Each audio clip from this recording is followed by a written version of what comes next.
সম্প্রতি আমরা কিছুদিন আগে সাকিব সৈকত ভাইয়ের ইউটিউব চ্যানেলে জিপিএক্স ডেমন 250 বাইকটা দেখতে পাই। এই বাইকটা হচ্ছে জিপিএক্স ডেমন 250। সাকিব সৈকত ভাই তার ভিডিওতে বলেছিলেন এই জিপিএক্স ডেমন 250 বাইকটা তার কাছে এসেছিল টেস্টিং পারপাসে, হয়তোবা অল্প কিছুদিনের মধ্যে বাংলাদেশে লঞ্চ হবে এরকম একটা কথা বলেছিল। কিন্তু এখন কথা হচ্ছে এই জিপিএক্স ডেমন 250 শুধু বাংলাদেশে নয়, পৃথিবীর কোনো দেশেই এখন পর্যন্ত এই 250 বাইকের জিপিএক্স এর কোনো অস্তিত্বই আমি পাই নাই। তাহলে এখন কথা হলো, তাহলে তার কাছে জিপিএক্স ডেমনের 250 বাইকটা আসলো কিভাবে? সাকিব সৈকত ভাইয়ের ইউটিউব চ্যানেলে জিপিএক্স ডেমনের 250 বাইকটা দেখার পর আমি তখন থেকে এখন পর্যন্ত এই জিপিএক্স ডেমনের 250 বাইকটা নিয়ে খুবই রিসার্চ করলাম, কিন্তু কোনো ধরনের কোনো ক্লু আমি পাইলাম না পুরা ইন্টারনেট জগতে। আবার অনেকেই দেখলাম আমার বিভিন্ন ভিডিওতে কমেন্ট করতেছিলেন এই জিপিএক্স ডেমন 250 বাইকটিকে নিয়ে কবে নাগাদ বাইকটি আসতে পারে, বাইকের স্পেসিফিকেশনটা কি, বাইক যদি বাংলাদেশে আসে তাহলে বাইকের প্রাইসটা কেমন হবে। তো আজকের এই ভিডিওতে এই জিপিএক্স ডেমন 250 বাইকটিকে নিয়ে একদম চুলচিরা বিশ্লেষণ করব। আদৌ কি এই জিপিএক্স ডেমন 250 বাইক বলে কোনো বাইক আছে, নাকি 200 সিসির জিপিএক্স ডেমনটা 250 সিসির জিপিএক্স ডেমন বানায় আমাদের সামনে হাজির করা হয়েছে? জিপিএক্স ডেমন 250 এই বাইকটা আদৌ পৃথিবীতে আছে কিনা, যদি এই কথার এক কথায় উত্তর জানতে চান সেটা হচ্ছে না। পৃথিবীর কোনো দেশেই এখন পর্যন্ত জিপিএক্স ডেমনের 250 বাইকের কোনো অস্তিত্ব পাওয়া যায় নাই, কিন্তু কি বাংলাদেশে পাওয়া গেছে। কারণ আমরা বাঙালি, সারা পৃথিবীর মধ্যে যেটা না হয় সেটা আমাদের দেশে হয়, আমরা বাঙালিরা সব কিছুই করতে পারি, জোকসাপাট। এখন কথা হচ্ছে, তাহলে সাকিব সৈকত ভাই কোথা থেকে জিপিএক্স ডেমনের 250 বাইকটি নিয়ে আসলো? আমি রিসার্চ করে যতটুকু পাইলাম, ধরুন কোনো একটা R15M এর যদি মডিফিকেশন কইরা R1M বানানো হয়, সেটাতে 1000 সিসির স্টিকার বসানো হয়, তাহলে কি সেটা মূলতই R1M হয়ে যাবে, নাকি সেটা R15 হবে? সেটা কিন্তু মূলত R15ই থাকবে। তো এখন যেটা হচ্ছে, তার ভিডিওতে যে আমরা 250 সিসির বাইকটা দেখতে পাই সেটা মূলত একটা 200 সিসির জিপিএক্স ডেমন, সেটাকে 250 সিসি স্টিকার কইরা বা আমাদের সামনে উপস্থাপন করা হয়েছে একটু হাইপ তৈরি করার জন্য। একটা বিষয় আপনি সহজভাবে চিন্তা করার চেষ্টা করুন, সেটা হচ্ছে জিপিএক্স যে ব্র্যান্ডটা আছে সেটা একটা থাইল্যান্ডের ব্র্যান্ড এবং ম্যানুফ্যাকচার হয় চায়নাতে।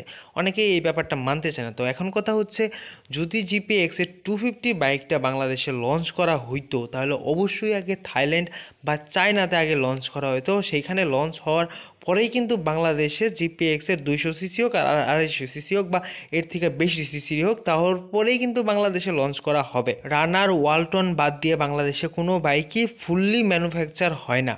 তো এখন কথা হচ্ছে, বাংলাদেশ এতটাও আগায় যায় না যে জিপিএক্স বাংলাদেশে কোম্পানি স্থাপন করে বাংলাদেশে বাইক বানায় বাংলাদেশ থেকে নিয়ে অন্য কোনো দেশে লঞ্চ করবে বা অন্য কোনো দেশে বিক্রি করবে, এমনটাও কিন্তু হয় নাই এখনো। তাহলে আমরা কি ধরতে পারি, ওইটা একটা 200 সিসির বাইক, ওইটাকে স্টিকার করাইয়া 250 সিসির বানায়া আমাদের খাওয়ানো হয়েছে, আর যেটা খায়া আমরা ছাগলের 3 নাম্বার বাচ্চার মতো লাভ পারতাছি। তো যারা যারা ভেবে রাখতেছেন জিপিএক্সের 250 বাইক বাংলাদেশে আসবে এবং সেই বাইকটা আপনারা কিনবেন, তাদের এক বালতি সমবেদনা, জিপিএক্সের 250 বাইক বাংলাদেশে আসবে না। যদি বাংলাদেশে আসে তাহলে অবশ্যই জিপিএক্সের 200 বাইকটা বাংলাদেশে আসবে। আর বাংলাদেশে যদি সত্যি জিপিএক্সের 250 বাইকটা আসে তাহলে তার আগে অবশ্যই বাইকটি থাইল্যান্ড আর নইলে চায়নাতে লঞ্চ করা হবে, এরপরেই বাংলাদেশে আসবে। তার কারণ হচ্ছে, একটা বাইক লঞ্চ করতে হলে কোম্পানিকে সেই বাইকটা বানানোর পরে অনেকগুলো টেস্টিং পাস করতে হয় দেশের আইন অনুযায়ী এবং মোটরসাইকেল ইন্ডাস্ট্রির আইন অনুযায়ী, যেটা আমাদের দেশে কোনোভাবেই সম্ভব না। আশা করি ব্যাপারটা আপনাদের বুঝাইতে পারছি। এখন কথা হচ্ছে,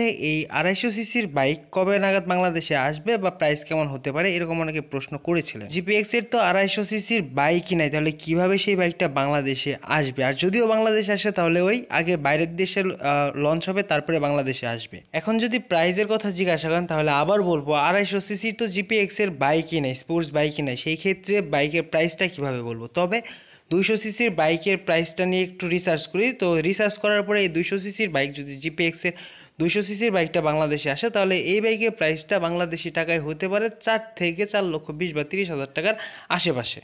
তার কারণ জিপিএক্স ডেমনের যে দুইটা মডেল বাংলাদেশে পাওয়া যায়, ফার্স্ট মডেলটার দাম সম্ভবত বাংলাদেশি টাকায় 3,15,000 টাকা, আর সেকেন্ড মডেলটার দাম সম্ভবত 3,60,000 বা 65 বা 75 এর আশেপাশে।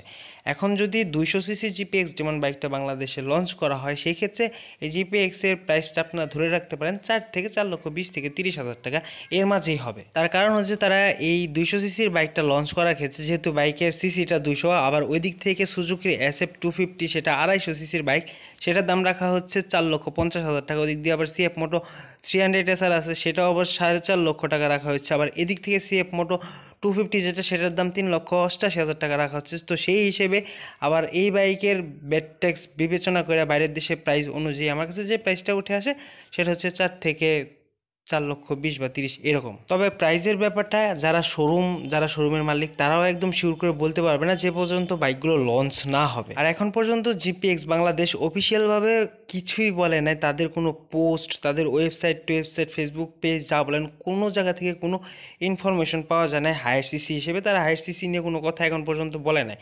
হয়তো বা সামনে তাদের হায়ার সিসি বাইকগুলো বাংলাদেশে আসবে, কারণ তারা যখন থেকে বাংলাদেশে আসছে তখন থেকে বেশ ভালো পরিমাণে একটা সার্ভিস দিয়ে যাওয়ার চেষ্টা করছে। আর একটা চাইনিজ বাইক হিসেবে তাদের বাইকের প্রাইস রেঞ্জ অনুযায়ী বেশ ভালো পরিমাণ সাপোর্ট দিয়ে যাচ্ছে রাইডারদের। আশা করি জিপিএক্স যদি হায়ার সিসি বাইক বাংলাদেশে লঞ্চ করে সেই ক্ষেত্রে আগে যেভাবে সার্ভিস দিয়ে যাচ্ছে এখন থেকে বা হায়ার সিসি বাইক লঞ্চ করার পরে আরও ভালোভাবে সার্ভিস দেওয়ার তারা চেষ্টা করবে। তারাও বাংলাদেশে বেশ ভালো একটা সেক্টর বা ভালো একটা জায়গা ধরে রেখেছে। কারা কারা সামনে জিপিএক্সের বাইক কিনবেন বা জিপিএক্সের হায়ার সিসি বাইকের জন্য অপেক্ষা করতেছেন তারা অবশ্যই কিন্তু কমেন্ট করে জানাইতে পারেন যে আপনারা হায়ার সিসি বাইক নেবেন বা সামনে কোন বাইকটা কেনার কথা চিন্তা ভাবনা করতেছেন। যদি ভিডিওর এই পর্যন্ত চলে আসেন তাহলে ভিডিওটা কেমন হয়েছে, ভিডিওতে যদি কোনো কিছু ভুল হয়ে থাকে তাহলে সেটাও আমাকে কমেন্টের মাধ্যমে জানাতে পারেন। বা আপনার কাছে যদি এই জিপিএক্স রিলেটেড কোনো হায়ার সিসি ইনফরমেশন থেকে থাকে সেক্ষেত্রেও আপনারা কমেন্টের মাধ্যমে জানাইতে পারেন।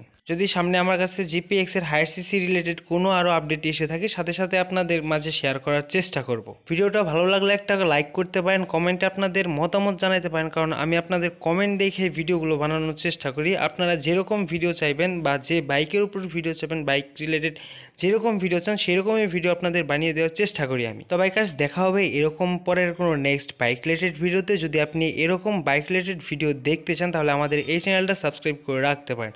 আর আপনার একটা সাবস্ক্রাইব আমার অনেকটা মোটিভেশন। তো বাইকার, সবাই ভালো থাকবেন, সুস্থ থাকবেন, হেলমেট পরে রাইড করবেন আর সবসময় সেভে রাইড করবেন। আর একটা কথা সবসময় মনে রাখবেন, আপনার সময় থেকে আপনার জীবনের মূল্য অনেকটা বেশি, তাই সবসময় সেভে রাইড করতে হবে, কারণ আপনার ফ্যামিলি আপনার জন্য অপেক্ষা করছে বাসায়।